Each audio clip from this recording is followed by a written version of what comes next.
can we work a deal? And he's like, let me think about it for an hour. Hour later, this guy calls me and he's like, we got a deal. If you'll take the one that needs torn down, I'll give you the other two. So I got 3 properties for free, which was awesome. I wholesaled the other 2 and I made $30,000. All right, guys, here we go now. It is time to unlock more doors to deals. We're real estate investors here. We're real estate agents here, and we all have one thing in common. We believe that we can live the life of our purpose. We can create financial freedom. We can build a better life for those that we love, and we can live the life of our dreams. I don't care if you're trying to do your first deal or your 500th this year. You can get to the next level, and we're here to help. Welcome to Doors to Deals. I am your host and founder, Jim Manning here. Today's episode, it can be found on our website, doorstodeals.com/003. Thank you so much for tuning in. If you are getting started in real estate or have been doing this a little while, this show is absolutely critical to pay attention to. Today, we're having a conversation with Caleb Davis. He is a top producing investor agent on our team and one of the highest ultra performing individuals that I know in real estate across the entire nation. So this kid achieved that coveted 4-hour work week by the time he was 25 years old and owned over 50 doors, over 50 rental properties. So the catch to that, though, is even though he had achieved what so many people try to achieve, he ended up realizing that he hated his life and ended up spiraling into a deep depression from it. So the thing that I've learned in particular from this episode is how important it is what you focus on when you do things for yourself. And even if you achieve them, that can kind of lead you to some of the same feelings that Caleb did and went through. But if you can focus on how you can serve others, how you can provide value and make other people's lives better, that can electrify you the way that Caleb's life is now electrified. So in the first half of this episode, we're going to talk about Caleb's story, how his company almost failed to launch at the beginning of his career. And when he talks about those obstacles and those challenges, pay in particular attention to how he creatively solves the problems and the obstacles that he faced, okay? Then in the second half, we're going to go into a story on how Caleb bought 3 houses for free and then leveraged social media to make a ton of money on these properties. So, all right, guys, no more talk from me. Here's my interview. So welcome, Caleb. So my good buddy, Caleb Davis. How are you doing today, man? Good, Jim. Good. How are you doing? Good. So Caleb and I, we go way back. I always get confused on the amount of time that I know somebody. So is it 5 years, 6 years? How long have we known? It's been a while. So probably 6 to 7 years. Yeah. Okay. So 6 to 7 years. So you were like, how old are you again now? You're like 25? I'm 28. So I was 28 already. Oh, I think I was 21 the first time I ever worked on one of your guys' properties, and it was a house on Shaw. It was the first time I really got involved with STL, and I really met Brett at first. And I think I'd done a lot of stuff for STL, and then a year went by before I started to meet you and Ryan. And yeah, that's how long we've known each other. Is we weren't always called 3 Doors. Our company was named STL Real Estate. So what we were doing, we changed that a few years ago. But so you're 21. Had you bought any rentals at that point, or were you just kind of starting getting going, working for your dad?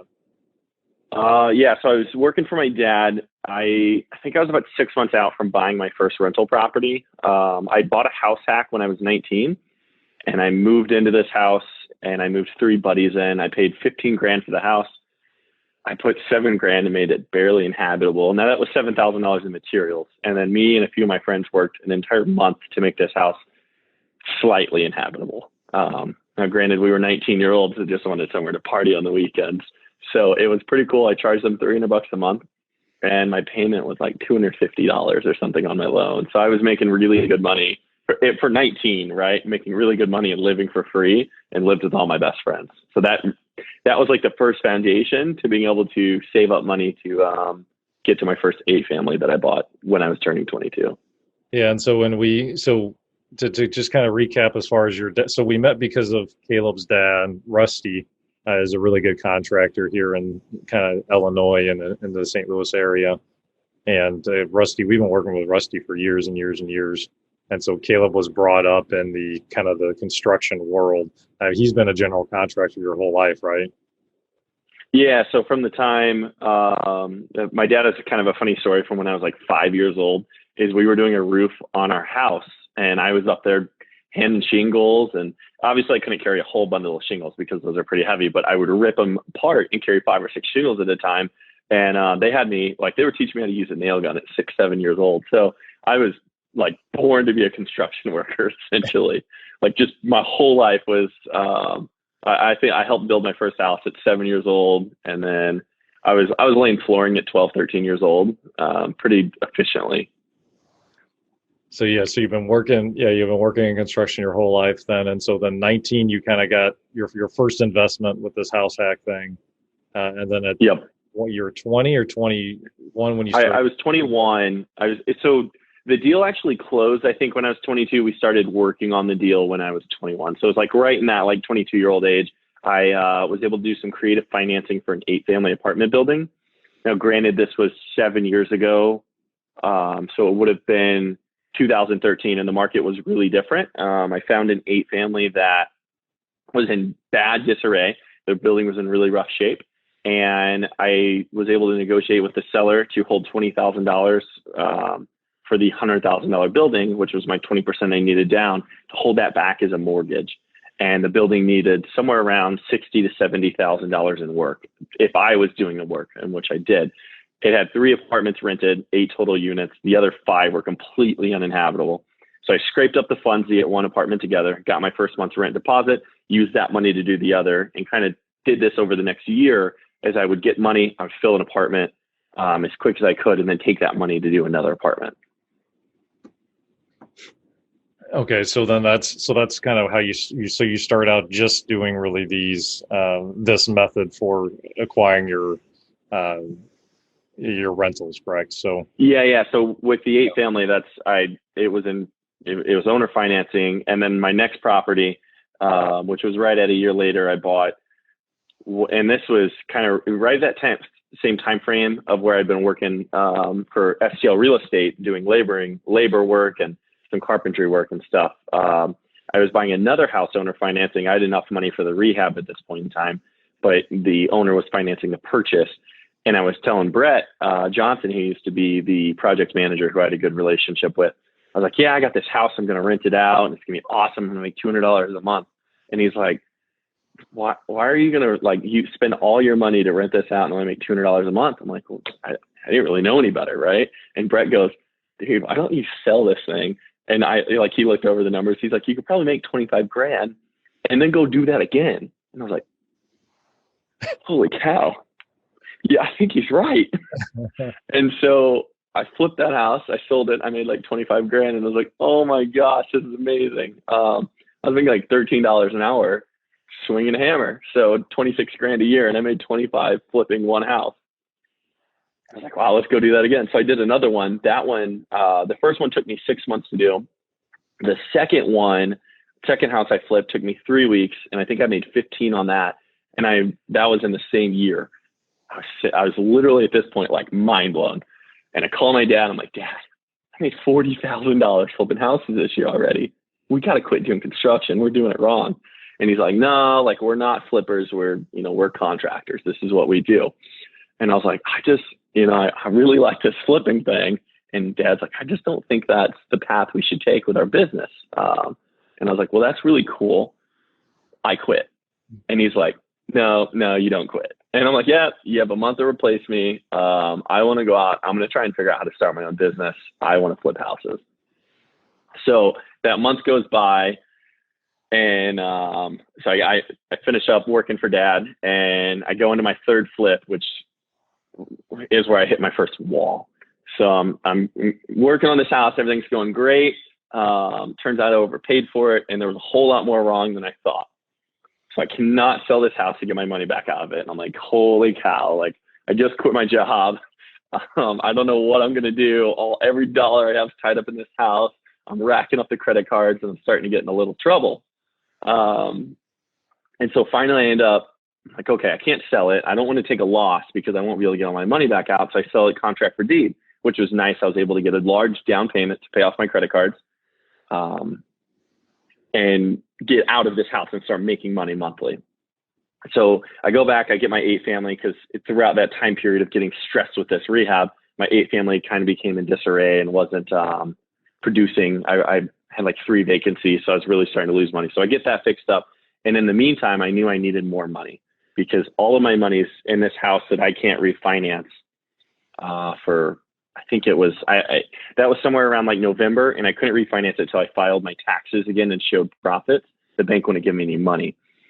So I was like, well, I have like 4, 5, 6 months that I don't know what I'm going to do. I really don't want to go back and work construction for my dad. Like who wants to crawl back to their dad and be like, hey, you were right, I failed.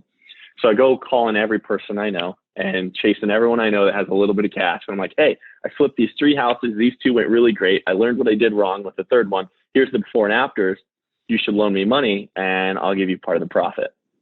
So I ended up working out a deal with a guy that I was giving, I gave him 35% of the profit, but I got paid hourly to be the project manager, which was to me the coolest thing ever, because I knew I would have structured money. And at the end, I got a large payment and he just put up the cash. So we flipped 8 houses that year together. And that would have been the year I was 20. I guess that's when I was 23 to 24 years old. And that was the first year of my life I made $100,000. And I just couldn't believe it.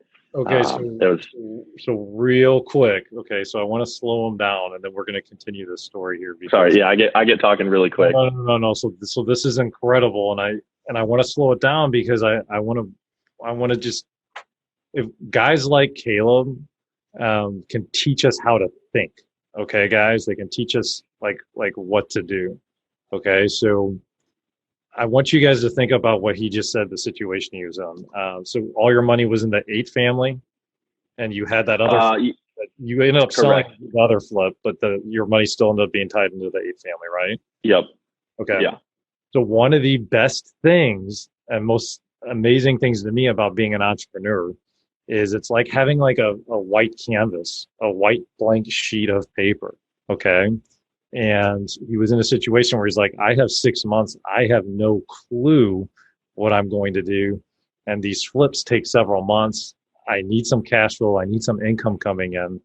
Well, what do I do? And the natural first response that everyone would have would be go back and get a job, get a 9-to-5 for income.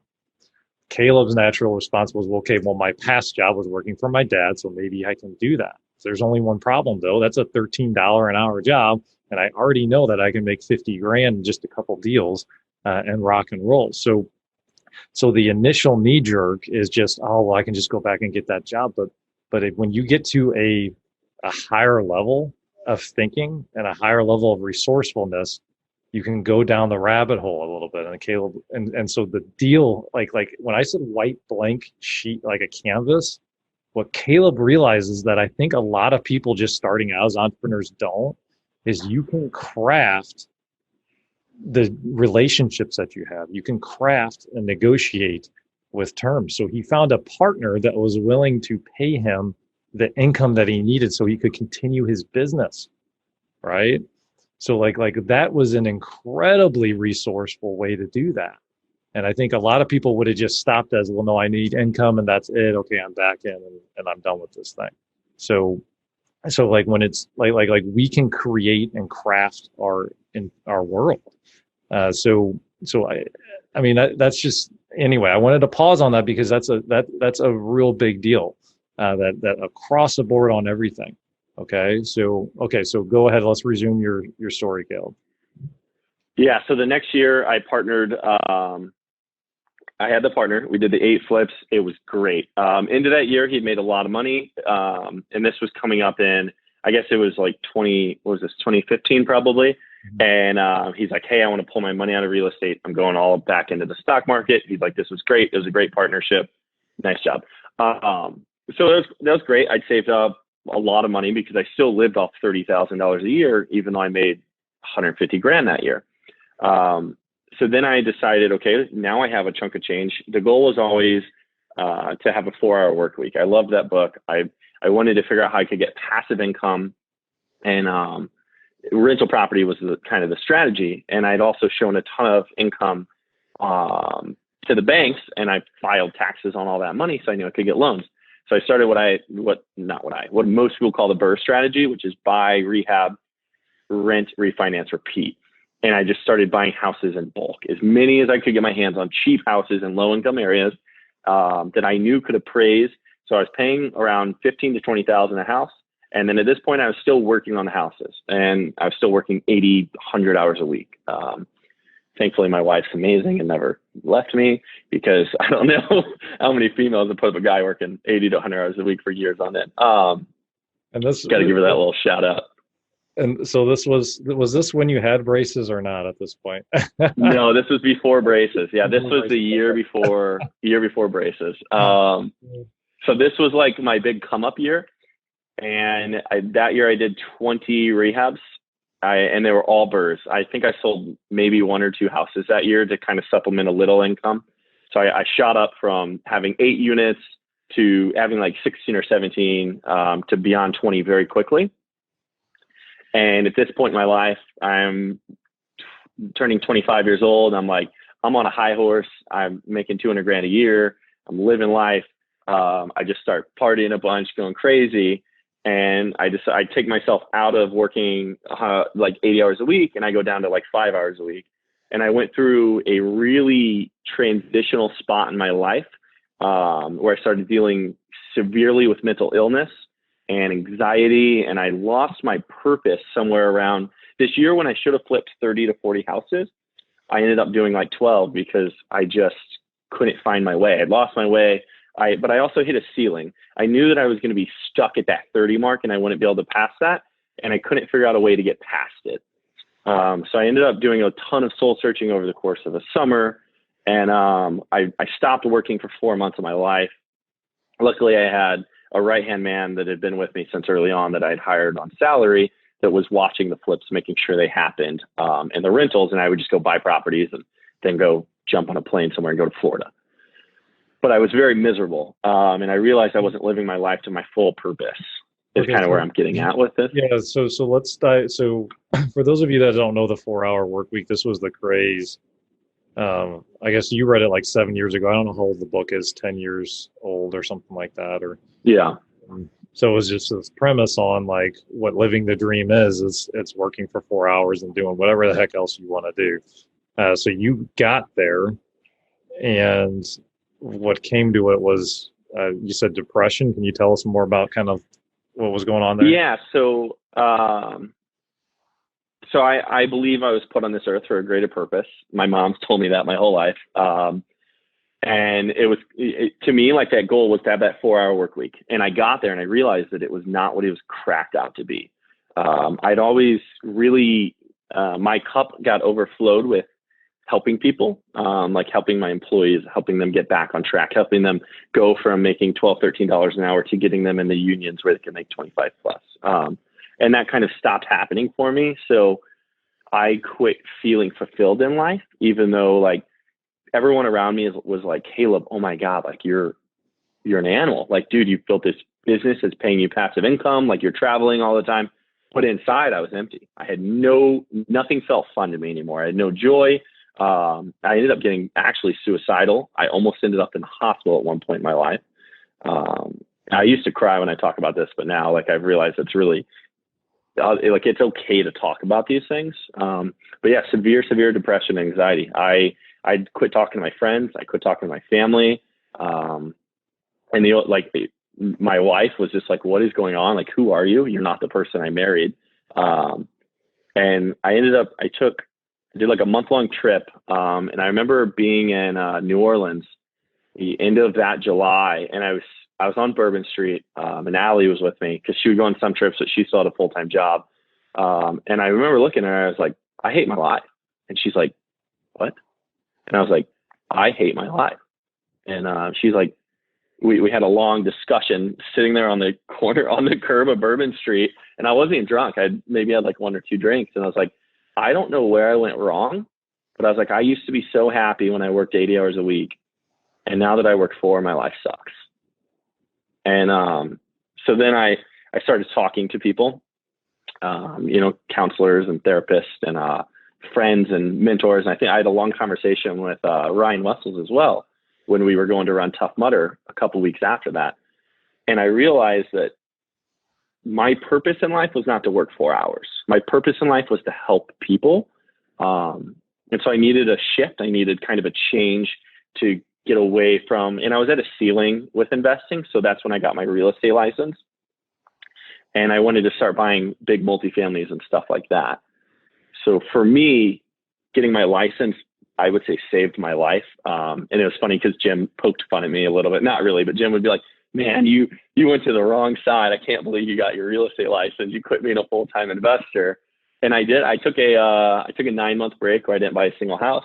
I didn't even think about real estate investing. And I went sole focused on building my, and I actually, right up to pull back a little bit, I forced myself to stop investing because I maxed out my debt to income ratio on purpose. I went and bought a 20-family apartment complex. That was the last thing I bought that bumped me to 50 properties, because I was like, I want to force myself to sell real estate and know I need money and not be able to flip houses, that I'm going to spend every dime I have to make sure no bank will loan me money. And that was like a sick sadistic way of like in my brain of knowing like I have to succeed selling real estate or I wasn't going to make money. And I had my investments, but all I did, I put all that money that year into paying down. So I forced myself to sell real estate. I ended up. So in my defense, I have been a real estate broker for over 10 years and licensed 13. So I was it was because just because no hard feelings about it. It was fun because at the events, Jim would be like, dude, you're an investor. Like you need to get back into investing. And I was like, well, I want to build this sales team. So now fast forward a year and a half. Since that, I'm the happiest I've ever been in my life. I have 4 agents that work for me on our sales team and 2 staff. And my wife, actually, Allie, is quitting her job. Her last day tomorrow is her last day. And then she comes and she's joining me full-time in real estate. That's awesome. So, what's interesting on this, guys, is I've had some personal growth as well over the years. So this was 2 years ago or 3 years ago. Yeah, right about that. Yeah. So like what I used to do is the way I'm hardwired, I listen to something, make a snap decision and just kind of go with it. So when you're in front of, whether this is in front of homeowners, in front of clients, like you name it, like across the board, what I found is that the older I get and I'm hoping to be kind of like a wise person, like and grow into that, right? The more questions I try and ask and to get to a deeper level. So there, my intentions were actually good. And I was actually giving Caleb really poor advice because I didn't go down the rabbit hole of asking him questions and truly understanding where he was coming from. So I actually at that point was kind of giving him some poor advice because I didn't take the time to ask all the questions. And that's something that, I had repeatedly done. I was in a terrible habit with that. And I've been really trying to work on. And that is like, I didn't mean to throw you under the bus. No, it's great. It's great. I mean, what you're doing is you're reminding me of something that I've had to really personally work hard on. And the biggest thing, like when you're in front of like homeowners, like whether you want to buy a house or be an agent and list, like the biggest, best script that we have ever come across in 13 plus years of doing this is ask them a lot of questions and find out what their problem is. That's the best part, because like until you really know what's going on with them, it's the same thing as a doctor. Like when you go into to a doctor's appointment, and if you came in, you said, "Hey, my knee hurts," and the doctor just said, "Okay, cool. Well, I know this drug that's good. Here you go." Like they don't do that. They ask you like 100 different questions to try and get to exactly what your problem is, right? And anyway, so that I'm really glad that you brought that up, because that's such a good reminder on how we have 2 ears and we have one mouth, and we really need to listen and go through it. So Caleb, okay, so let's talk at the transition on being an agent. And just so you guys know, Caleb is our go-to resource in Illinois. He has been just kind of a rock star out there and doing just an amazing job. So if anybody gets any sort of lead or opportunity or needs some good advice in Illinois, I highly recommend Caleb. He's been awesome. So anyway, so let's fast forward to kind of the reinvention of Caleb Davis and on the agent side of things. Yeah. So my first year being an agent, it went really well. We ended up, I think I sold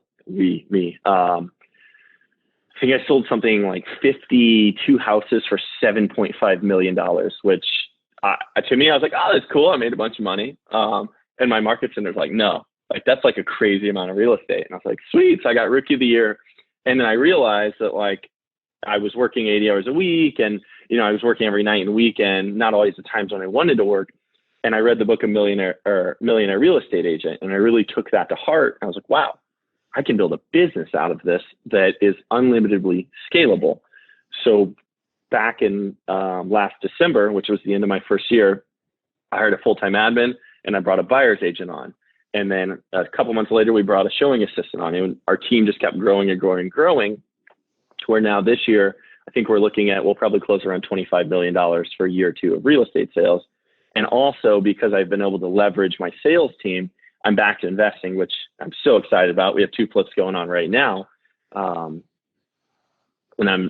some of my rentals that had kind of gotten run down and stuff that got ignored for the last 5 years we're rejuvenating those and getting those brought back up to new full life. So it's been cool. This year has been the most fulfilling, amazing year of my life.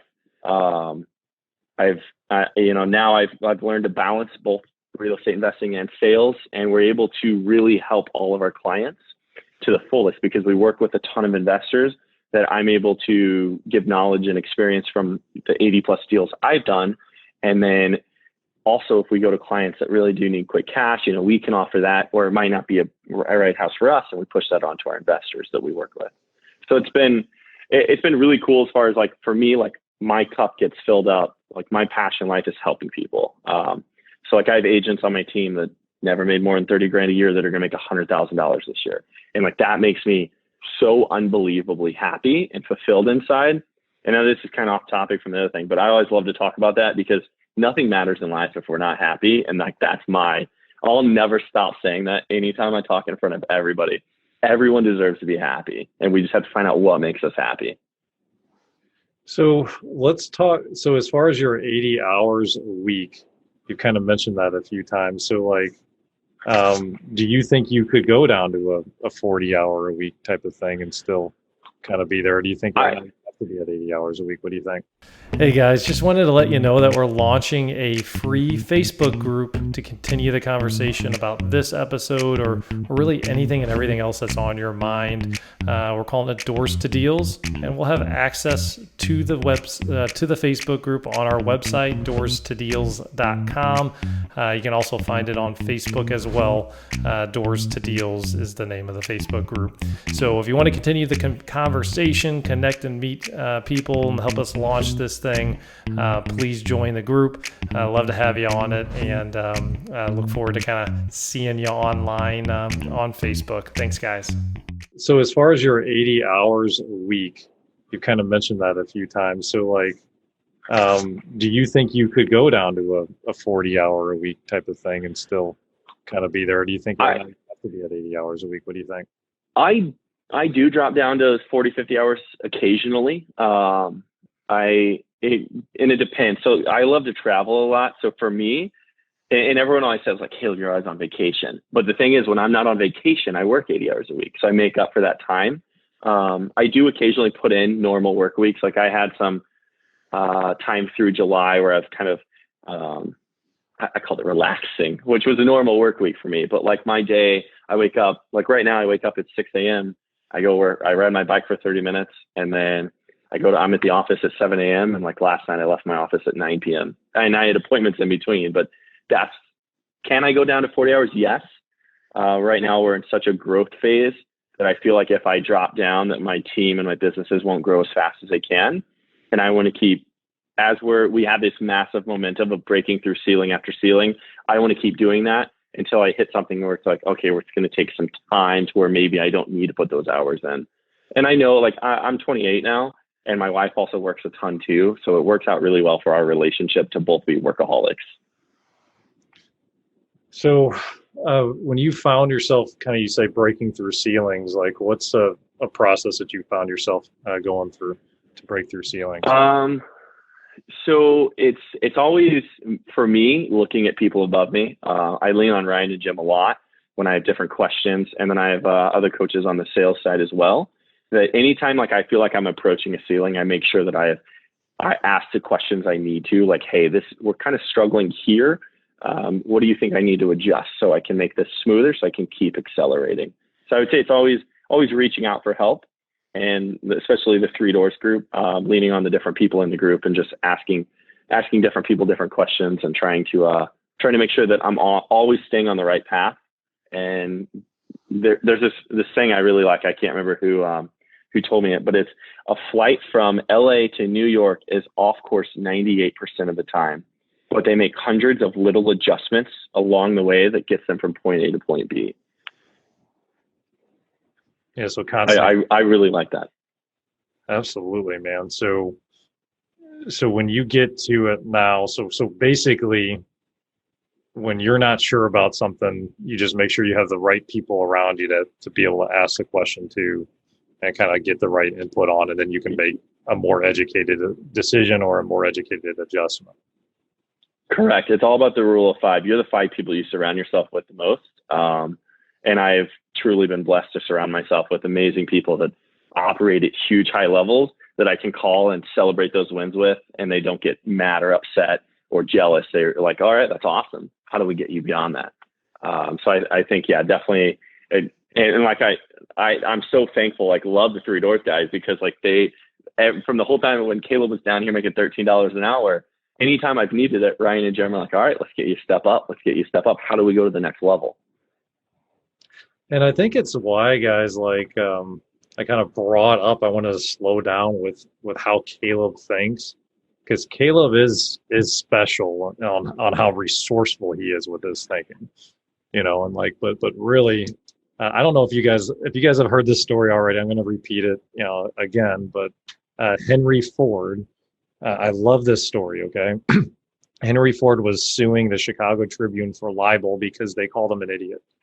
And like, I guess a lot of people were pissed off at Henry Ford. How is this guy that's just like kind of quote unquote redneck, that's like this an ultra successful business person, like, and they're like upset at him because they think that this guy's an idiot, right? And he says, well, you called me an idiot in the public. I'm going to sue you for slandering my name. And the attorneys for the Chicago Tribune decided that, like, we're going to like ask him all sorts of trivia questions and just prove that this guy's an idiot. And every time they asked him a question, he turned around and said, you know what?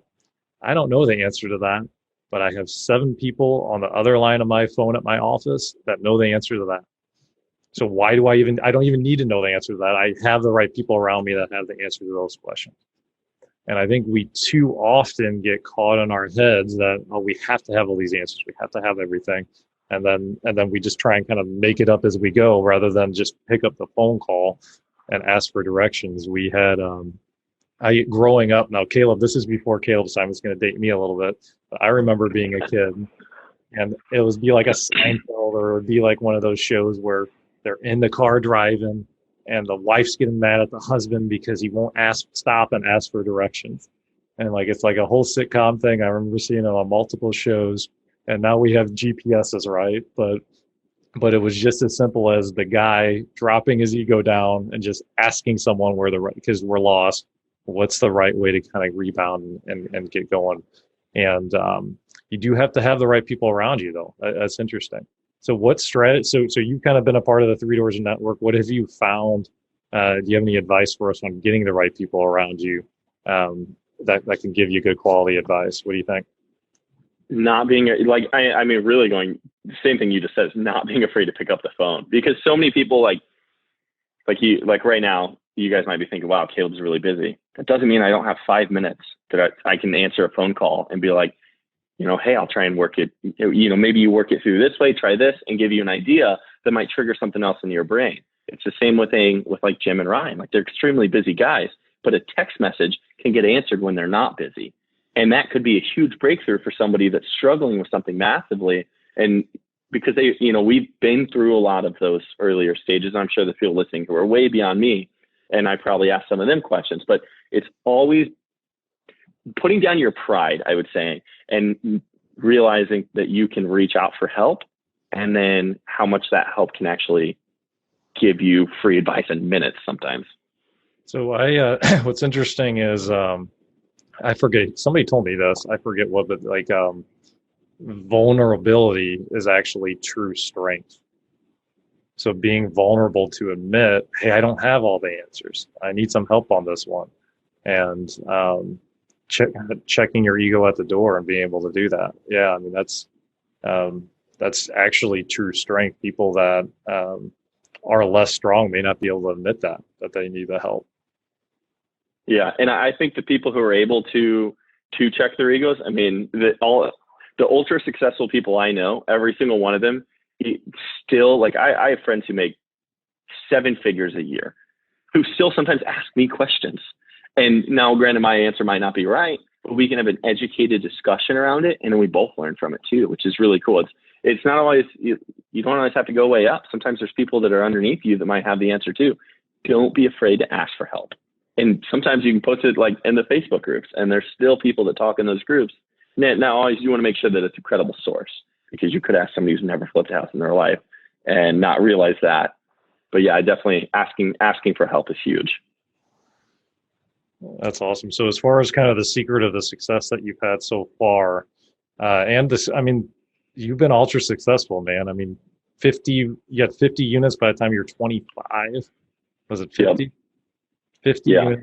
And then now rookie of the year, you're trying to explode so those of you guys that are just investors, like the sales volume that his team's doing is insanely impressive, especially for not having done it all that long, right? Like, so he's kind of shortcutted, and he's at probably like a 8th year type of volume just in 2 years for those of you. So what would you say kind of like the secret of your acceleration is? Is it just asking the questions? Like is there anything else that we can? It's asking for questions and just working like hell. So many people are so afraid to put in the hours. I had a conversation with somebody yesterday, actually, who just got a real estate license. And she's like, oh, I have a part-time job. I work 15 hours a week, but I think I need to quit that to do real estate full-time. And I was like, no, work your part-time job and work real estate full-time, so you still have that money coming in. And then when you get to the point where you can fill your schedule with 60 hours of real estate, then do that. Because if you're starting a business and you only want to work 40, and this is my opinion, everyone's different, but if you're starting a business and you only want to work 40 hours a week, I think you're crazy. Because you have to, what is it? There's this quote by Elon. It's actually in my office. So it's work like hell. I mean, you have to put in 80 to 100 hours a week, because even if you're doing the same thing that your competition's doing, you'll get done in 4 months what they'll get done in a year. So there's so many people who are trying to be real estate investors. And if you want to be better than them and build larger businesses, you have to work more. I'm all about hustle. That's my. Yeah. So, and there's differing viewpoints to that. You know, I have mentors that would tell you literally the exact opposite of what Caleb told you there. So I think the key of it is, if you want to get to a level of 80 to 100 hours a week, I think one of the keys is like your mindset, Caleb. Like, it's not just about yourself, you know, like you're trying to help other people out. Like when you get selfish and you kind of just start thinking about yourself, I think that you can end up burning out pretty quick. I mean, I think I don't know. Mindset's huge. I work. I have no idea. I don't really keep track of it. I just, when I'm thinking about something, I'll write it down, and, you know, I have no idea. I mean, as far as like my office time though, I'm probably 40, 45 hours a week, where I'm actually like sitting at the desk cranking, but, you know, I'm constantly thinking about ideas and things like that as well. But like, I mean, I think the key is like, be true to yourself, what you want, and find what works for you. And if you have a clear vision on, so Caleb mentioned like, hey, if I was going to California, I might have to course correct 100 times on that trip. But the key is like having that vision set up of that you want to go to California. Like, what does your business look like? Because if what Caleb said, like, so Caleb is a 28-year-old kid, and he's building a empire is what he's doing right now, right? That's the vision for his business, and there's nothing wrong with that. If you're in a different stage of your life and you're like, nah, I just want like 3 rentals this year. Yeah, you don't have to work 80 to 100 hours a week. Like, you just That's very true. Couldn't work 80 to 100 hours a week, because if you're doing 80 to 100 hours a week and you're not buying 3 rentals, well, you know, like there's some, you're going to need to ask some questions from people around you to get some advice, because you're doing something wrong. You don't have to work 80 to 100 hours a week to buy a couple of rentals, right? So, but it's at the end of the day, it's like where is your end destination? And I will sit down and I'll talk to people that are like, yeah, I want to build this empire and I want to do it. And then they show up for like 4 hours of work that week. It's like, well, if you want to build an empire, you're going to have to do what Caleb's doing. Like, every single person that's built an empire is probably working more than 40 hours a week. Absolutely. But it all traces back to, what do you want out of your business? Exactly what do you want? Yeah. I love it. So now I think you put that really well, because I get too much on the, you have to, like, to the way my brain operates, to go back on something, is like, I don't understand how anyone doesn't want to build an empire. And I struggle with that when having conversations with people. And it's something that personally I'm working on, because to me, I'm like, you have one life. Like, the odds of being a human being are like 1 in 400 trillion. So I'm like, it's a Gary Vee quote. I'm like, you have one life. Like, why not be the best you can absolutely be? We're only here for an X amount of time. I'm not having kids. I'm choosing not to have children. It's just not my passion. I want my legacy to be left behind by the business I build, though. That's why I have that crazy empire mindset. Yeah, it's funny is like, literally, guys, when I was 28, what Caleb just said there, I would have said the exact same thing, I promise you. As you get a little bit older, man, things do shift a little bit on you. I know that things might change in 7 years, but we'll see. And I can only imagine, I'm still only 36, so I'm just getting cranking. But yeah, I imagine it's going to keep kind of changing and shifting, and kind of like it's amazing what your perspective is on things. Like, I went and golfed with a few buddies yesterday, and we had 5 people in our group, but we only were playing for 4 golfers, and we had 3 different other groups of people that came up and said, hey, you can't do that. You can't have 5 golfers. Like, and they're all pissed off at us. And we told each one of them, well, no, we have 5 guys here, but we're only playing for 4 people. And they're all pissed off. They were angry at us, but their perception was we were kind of skirting the rules and doing something wrong when we really weren't. And so the perception becomes your complete reality. And as you change, as you evolve, as you grow, your perception is gonna shift and change. And that's part of life. That's an amazing part of it. So now I asked you, do you have like kind of like a case study we can kind of go into on like one of the deals that you've done? Yeah, so I have a wholesale deal I did a couple of years ago that I really like to talk about, because I got really creative with it. So we can jump into that if you want. So someone had called me. They got my number from somebody, and they're like, hey, I have this property I want to sell. He's like, I really need to get rid of it. Come take a look at it. So I go to this house. The ceiling's falling in. The house is full of trash. And I walk through, and I'm like, wow, this thing needs torn down. Like, it's in a rougher part of town. I just don't see how this property can be sold. And I'm talking to the guy and kind of going, yeah, I was asking questions. I'm like, this is the only property you own? And he's like, no, I got a couple other vacant ones. And I'm like, oh, okay. I was like, do you mind if we take a look at those? So we go and we look at 2 other properties that he had that were both vacant. And I just keep asking the questions. Once you said this, I was like, I got to use this case study. So I keep asking questions, and he's like, well, it's going to cost me $15,000 to tear the first house we looked at down. That's why I was going to give it to you. He goes, because I don't really have the 15 grand. He goes, the city's told me they'll drop all my fines if I get rid of it and I find somebody else to take it. Like, okay. And I look at the other two properties and I'm like, well, one of them's probably worth 20 grand and one's probably worth 10. And I know this guy didn't have any money and he doesn't want to. And I was like, well, what if I just take all three of them off your hands? And he's like, yeah, well, we could figure out a price for that. I was like, well, I think getting rid of that one headache of the one that needs torn down might be worth the other two. And we work a deal. And he's like, let me think about it for an hour. Hour later, this guy calls me and he's like, we got a deal. If you'll take the one that needs torn down, I'll give you the other two. So I got 3 properties for free, which was awesome. I wholesaled the other 2 and I made $30,000. And I'm like, okay, worst case scenario, I make 15 grand after I tear this down and I have a lot that I don't pay the taxes on and I let someone else buy. Or I try and sell the lot for $500 because this is a rough part of town. And I decide, this is like 3 or 4 years ago, I actually did the same thing a couple of days ago, to run this Facebook thing. And I'm like, I'm going to give this house away for free. And I think I might be able to draw enough interest on Facebook that people are going to want this. So I did some type of raffle, I can't remember. And this post blew up on social media. And I had like 10 people that wanted it. And I ended up doing a drawing, gave it to a guy. And he was ecstatic. He was a DIY. He did all the work himself.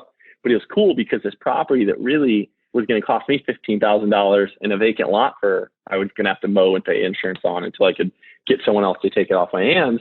I ended up getting rid of for free. And I made $30,000 wholesaling other properties by asking questions, solving a problem. And that's the art of a deal, like right there. Like just taking the time to think about, okay, what else could I do? What else could I do? A free Facebook raffle. Like, I mean, really, who comes up with that? That's amazing, dude. And then the publicity I got off giving it, and I actually gave away a house. I got another case study I'll get into. So a year and a half ago, I bought a bulk of some houses. I think I bought 5 houses, and I really didn't want one of them. It was on Spruce Street in Granite. Did not want this house. It was in rough shape. But I was like, whatever, I'm going to get a discounted price because I'm taking this house. So I've been paying taxes and insurance and utilities, the sewer bill monthly on this house for the last year and a half. And I hadn't been checking on it because I was so busy focused on sales, and I had other properties that my guys just hadn't got around to. So I'd go look at this house 2 months ago, and a tree fell through the roof. It washed out the floor. It ran down behind part of the foundation and broke the foundation wall. I'm like, oh my gosh, this house I didn't want now has no floor, now has no roof, and the foundation's shot. I'm like, gosh, dang it. So I'm sitting there kicking myself in the butt. What am I going to do with this? What am I going to do with this? I decided this week, I gave away a house on Facebook before. Let's try it again, because I might have been able to sell this thing for $1,000. My taxes that I owe are $1,000. So I'm like, it would have watched out zero anyways. I post on Facebook, I'm giving this house away for free. Thousands of views, tons of people liking and sharing and commenting. 15 people wanted the house. I counted. So I ended up, the first guy messaged me. I was like, I think it's only fair just to give it to the first guy. And then I put every single person I got into a conversation. I was like, oh, so you're looking to buy a house? And 3 of them were like, yeah, I need an agent. So all 3 of those people are now on searches to go buy a house that they're going to flip, and then I'm going to get to sell. So instead of selling this thing for $1,000, I picked up 3 clients that are going to make me somewhere in the neighborhood of $5,000 to $6,000 each by just being creative. And I have a tax write-off because I gave the house away for free of my expenses on it. And people thought I was crazy, but it worked out pretty well. So now we need to figure out how we can get properties for cheap enough that we can give them away for free, I guess. Yeah, I know that. I was talking to somebody and I was like, dude, should I buy the worst properties at the tax sale every year and then give them away, get the tax write-off, but the publicity out of it's worth it? Yeah, that's like a loss leader right there for sure. Yeah. Yes, you're so you're now going to have done this twice. That's yep. That's awesome. And then like now, so I did that 2 days ago. Every person that talks to me like that, like I'll see people because I still live where I grew up. So I'll see people that I went to high school with and stuff that it just happens. I'll see him at a restaurant yesterday. I saw a guy and he's like, dude, you really gave a house away for free? I hadn't seen this guy in 5 years, but now I'm in his brain as the real estate guy. Oh, that's great. So hey, we actually have a question that came from Scott. Hey, how do you recommend finding quality contractors that are trustworthy and timely to work with you? Like what process do you do to find these people? So for me, it was always referrals. I have about 3 contractors I work with now. One of them is my dad. I'm not going to lie. But the other 2 I met through referrals. I never met through my dad. I never met through construction. I just, by meeting people who's like, hey, this great contractor. And now it's kind of like a needle in a haystack to get to those 2 amazing contractors. I sorted through another 100 that I would kind of interview and talk to and feel out. I think with my background, it made it easier to interview people and kind of know where they were at if we were on the same level. Because you'll meet great contractors that want prices all the way up here, and I'm like, I'm not paying that. So I think it's really reach out to your family and friends, talk to other investors, because I'll give my guys' numbers out if you're doing something in Illinois. Like my contractors, the 3 guys that work for me, especially the 2 that aren't my dad, their whole businesses I've helped build because all my other investors use them too. So they stay busy and they love me. And so now these 2 contractors do all their, like, I get the best rates, I get the best quotes because I build their businesses up and give them out to all my other people. So I hate this whole, like, I'm going to hoard my guys. I'm going to hoard my contractor, because you're doing him a disservice. You need to be giving that guy so many referrals that he's going to give you even better prices. That's my opinion. Is once you find the people, which, sorry, my phone's ringing. Once you find the people through the networking and that, and maybe your prices are up here and you want them down here, give those people lots of referrals. You'll get the prices down and they should take care of you. So do you set that expectation up with them? Like, hey, I'm going to try and generate so much business that, I'd like rates. So that's how you so the relationship up. Every person I talk to is a referral partner. I'm asking for business. I want referrals or I want discounts, because I'm going to give you so many referrals that I need a wholesale price. That's kind of my strategy. And now I have a very large network and social media presence that helps promote that, which you can start working on to get there. That way you're able to do that for the people you work with. That's great. Yeah. So as far as we may need to have you back on to kind of even just talk about social media. You're like a wizard at it. You're making me feel like a dinosaur, I swear, on this stuff. And I'm a millennial, like, believe that or not. I'm an old fart millennial. I'm supposed to know about all this stuff. But yeah, I kind of feel like a dinosaur sometimes. When I talk to Caleb on it, he's always got something going on, some sort of viral post going, or you name it. We've made a couple houses. We had a 3,000 share post a couple months ago. That was exciting. That was cool. Man, that's amazing. So, hey, we had another. So Jen just wanted to let you know, Caleb, hey, thanks for not skirting the topic of hard work, and appreciate your input on that. I mean, it is something that, like, I think there is a segment of people that get into real estate that just think, oh, well, I watched it on HGTV. I'm going to make 30 grand. This is like this magical free lunch. And investing, being in real estate, yes, the income potential is there. No one's lying to you about that, but it does require hard work. It's simple, not all that complicated, believe it or not. But yeah, you have to be willing to get out there and hustle, or you're not going to get the income that you want. Hey there, for this particular show, go to doorstodeals.com/003. Once again, that's doorstodeals.com/003. So go out, live your purpose, and above all else, go after your dreams. Take care. Thanks for tuning into this show. For more episodes and resources that will unlock Doors to Deals, check out our website, doorstodeals.com.